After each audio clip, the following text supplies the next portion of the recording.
my own understanding was, Ricky, you are 100% wrong for you to actually compare your matter and justify the injustices that was actually meted on you that made you give up the quest for self-determination. Even though you say that you came back, all your followers have already turned back to politicians, such as what we are seeing today. Many of Nnamdi Kanu's followers are turning back to politicians, turning back to political, because they claim it's political solution. Anyone who wishes to join politics, they will use political solution. They will actually use political solution to sneak out.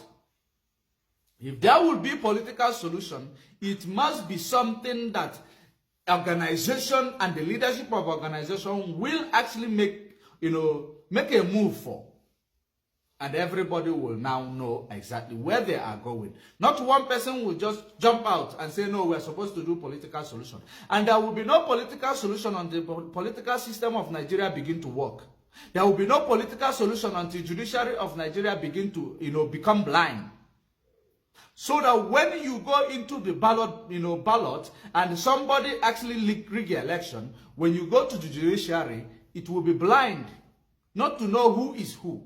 In as much as those are not in place, anybody telling you political solution is a political harlot who is looking for their political mandate using the rhetoric of let's go to political solution because you believe you have used the struggle to build people to know you, and you will now become a mouthpiece for politicians, and then you now start initiating political solution. Political solution is not possible in a place where you do not have right to vote and be voted for. Where anybody who knows the INEC wins the election, or who is in a good book of INEC wins the election. Where somebody like Obama of America will come in and interfere with the Nigeria election. I also heard from Ikenga's Twitter space that Britain was supposed to arrest Nnamdi Kanu. Everywhere was supposed to arrest Nnamdi. That is bullshit. Supposed to does not mean that it was supposed to happen. Why was it happening in Kenya? Because of corruption. It is corruption. Call it for what it is. I am so disappointed in you, Ikenga. I am not disappointed in you because you left the struggle. You could leave the struggle and go and do something else good with your life. It is good. It is no problem. You are not obligated to be, in that struggle or to be part of the organization. No. But if you leave the struggle and leave the organization, and you believe that the struggle or the organization, the reason why you left the struggle is not because you have actually been affiliated with a political, organization, or politician is not using you now. The same way you admonish Simon Ekpa. And at the end of the day, after fighting like a man, you end up like a woman. The same way you are not fighting the struggle for the sake of Nnamdi Kanu or his family. I am not. The only reason why I am actually speaking on behalf of Nnamdi Kanu because he has no freedom to speak for himself. That's why I am lending my voice. Not because I am fighting on behalf of Nnamdi Kanu or on behalf because of his family member. I am fighting for equal equity and fairness. I am fighting for the sake of that book called Constitution that is actually there, that is supposed to be made use of, and the judicial system that is supposed to be blind. That is supposed to be tribal blind. That is the reason why I am here.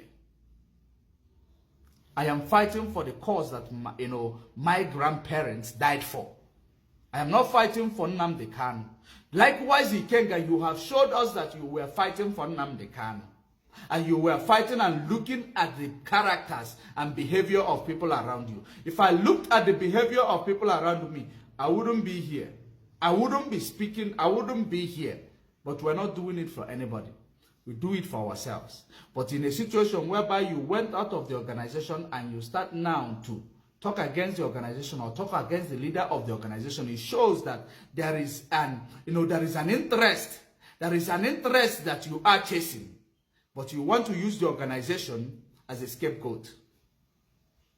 You want to sell the organization, the information of the organization, so that you will get into this space that you are looking for. That is a sellout, complete sellout. If any politician wants to give you a political appointment in Kenya, he doesn't need to use you to actually start, labeling the people your comrades. No. That person does not like you. He's just using you. And the person who sells their own people, their buyer will never trust them. You have heard that, you have used this word, and you are actually hearing it again from me. I am so disappointed. The energy you actually put in fighting for this freedom.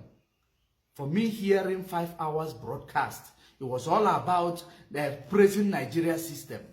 Praising Nigeria system. Nigeria that does not have infrastructural development in the last 60 years. Nigeria does not have, education system. Nigeria does not have infrastructural development. No judicial, no justice system that is tribal blind. No, they don't have it. You are praising that system. Why? Because you are affiliated to one politician or who is giving you some promises, because you are making it obvious. You should have pretended. I am not actually trying to, give you a backlash or do media saga with you. I don't do that shit. I am too big a fish to be caught with a penny hook. What I am telling you is that if you know that you are tired of the struggle, do your own stuff the way you want to do it. You were in a meeting the last time we met. You saw my decision, right? You heard my decision. And you heard how, the decision goes. And even your friend, the proclamation he issued, people must not share my video. He made those proclamations. He said all sorts of things against me just because of my decision. It wouldn't make me to come and start doing saga on the media, because that's not the reason why I'm here. I am not here for him. I don't know him. I don't see him. The only thing I see is the freedom of my people. The only thing I see is that one day, these injustices that is happening to other people will happen to me. That's why I have actually stood firm to continue to speak against it. That's why we are here. We're not here for Nnamdi Kanu. We're not here for anybody. We are here for ourselves. And everything we do it by, for ourselves.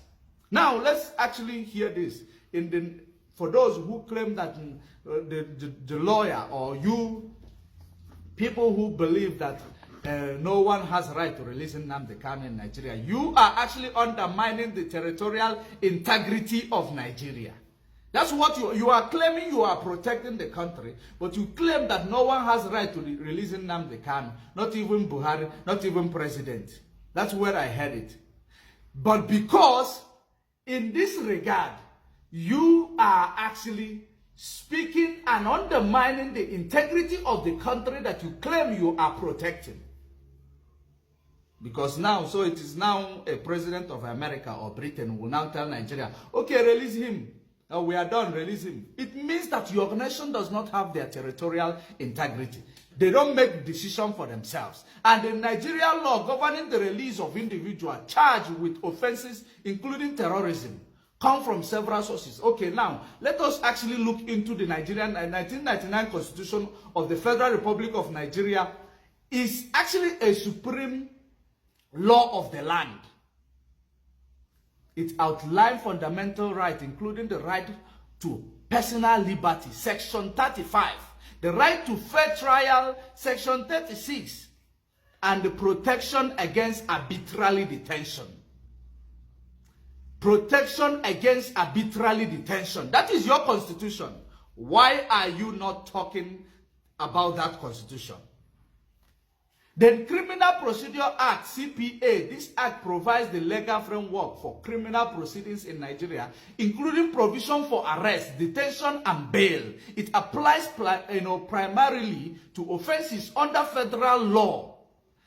Now you say Terrorism Prevention Act. The Terrorism Prevention Act 2011, as amended, specifically addresses terrorism-related offenses. It outlines definition, penalties, and the procedures for the investigation and prosecution of terrorism, including provision for detention of suspects, national security laws. Various laws and regulations exist that pertain to national security, which can influence how terrorism-related cases are handled. This may include military regulations and specific status related to security agencies, case law. Judicial decision by Nigeria court also contribute to the interpretation and the application of laws related to detention, release, and right of accused individual. Precedent set by High Court can influence future cases. International treaties and the convention. Nigeria is a signatory to several international agreements related to human rights and the counter-terrorism, which can inform national law and policy.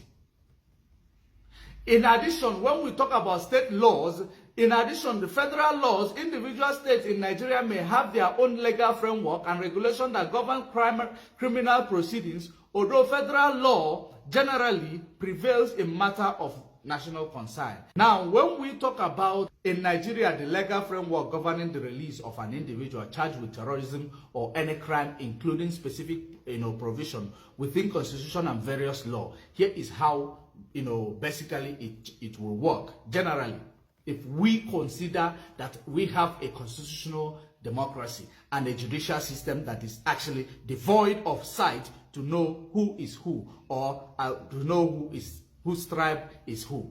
Now, in Nigeria, the final decision regarding the release of a charged individual lies with the courts. A judge or magistrate assesses application for bail or release, considering factors such as severity of the charges, evidence, and the potential risk to public safety. Terrorism Prevention Act. The Terrorism Prevention Act of 2011, as amended, provides specific guidelines for dealing with terrorism-related offenses. This includes provision for detention without charge for certain period, but individual must still be brought before a court within a stipulated time frame. Police powers. Law enforcement agencies, including the Nigeria Police Force, have the authority to arrest and detain a suspect under specific condition. However, they must present individual to a court within 48 hours as required by the Nigeria Constitution. How about that? Is it what you see in Nigeria? Go to Nigeria police station, you will see many people languishing there without being presented to the court. Isn't that against their right? Okay. Prosecutorial discretion. Now, prosecutors can actually recommend whether to grant bail based on the nature of the offense and the perceived threat to the public safety. Their input can influence the court's decision, not national security chief. For those who are telling you that it is national security chief, or those people who are telling you that no one has a right to release Nnamdi Kanu, it is the court that has a right. Constitutional right. The Nigeria Constitution guarantees certain rights to the individual, including the right to a fair trial and presumption of innocence until proven guilty. Is there any place in Nigeria law court that Nnamdi Kanu has been proven guilty? The answer is no. So what is he doing there? What are you telling me? The right must be upheld throughout the judicial process. Did you hear that? National security consideration. In cases related to a national security, there may be additional legal provision that allow for extended detention, but this must still comply with constitutional safeguards. In summary, while security agencies may have significant role in the initial detention and investigation of terrorism-related offenses, the final decision on the release of an individual charged rests with the judiciary, ensuring due process and adherence to the legal right. So who is fooling who?